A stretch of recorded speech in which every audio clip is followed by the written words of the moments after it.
Hi, this is Bill Sternberg with School Time Books. Thanks for watching. Today we're going to see how School Time was born. The goal of the video is to demystify the self-publishing process by sharing my experiences when I created School Time Books. So from a real high level, you really need two things. You need an idea and a process. The idea I can't give you, that's your own creative energy that comes from you, but the process I can help you with. I'm a software engineer by trade, so naturally I decided to deconstruct the whole process of publishing a book. So I started at the end, which was the printed copy, then worked my way back to reviewing proofs, then worked my way back to illustrations, and then back to writing, and then all the way back to the idea, which is where we're going to begin. So I've always enjoyed writing. I was an English major in college. It came naturally to me, but I was never truly inspired to write anything.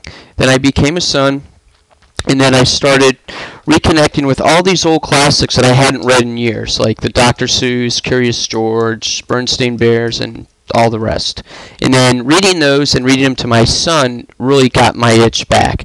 And I really wanted to write something, but I never made the time. And if you've had a kid, then you know with newborns it's kind of hard, and there are a zillion reasons you create in your head why you can't do something. So I ended up putting the project on my whiteboard just so I wouldn't forget about it. It would always be there, and then eventually seeing it every single day started to work into my subconscious, and I finally broke down and decided that I wanted to write.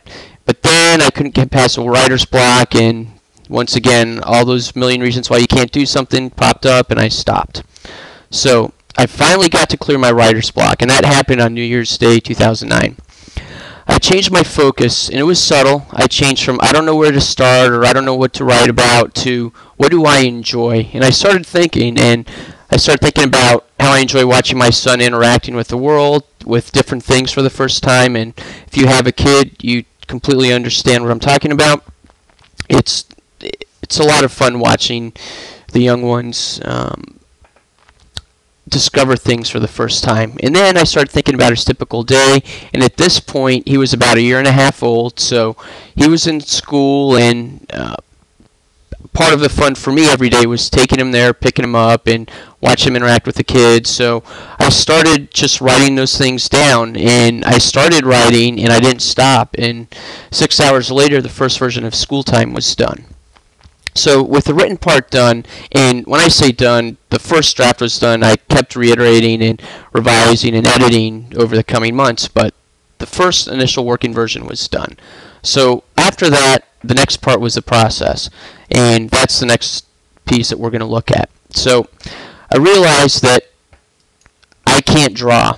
So for this to look the way I envision it, I had to do something, and I know I wasn't going to be the person to draw it. So I followed Wayne Morgan's advice, who is the owner of the Austin Institute of Real Estate, and he ingrained in my little brain that figure out what it is you do not do well, and then find someone else that does it well, and try and partner up. So essentially, that's what I did. I posted a status on Facebook along the lines of, I'm looking for an illustrator. If anyone knows anyone, just send me a reference, and we'll see what we can do. So I got a lot of real positive feedback from my network on Facebook, which is really cool. People trying to connect me up with people they knew in the industry to try and get the publishing going. But I was really just looking for an illustrator.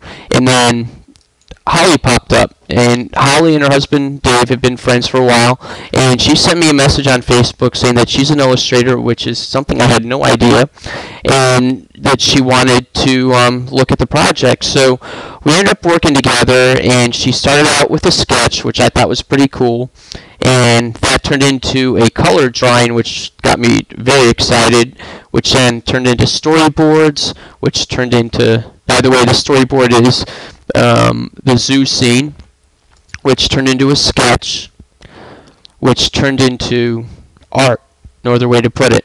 And this happens to be my son's favorite page. He actually jumps ahead to this because he likes to point out the tigers, and on the other side there's a bear and a lion. So anyhow, that was art part. And once Holly finished up, and it looks insane, I love it, then the next part was the printing, and that was a part that scared me because I'd never done anything like this before. So I checked out a lot of online options, and on the Schooltime Books blog I have a self-publishing area to help other people, and in there I actually have a whole bunch of postings on the different websites I looked at, like iUniverse and CreateSpace and a whole bunch of them. So I ended up getting a prototype through CreateSpace because they do a nice and easy job. All you do is upload a PDF, and you write a couple descriptions, and you're pretty much done, and you can order your proof. And the proof, I think, was like $9.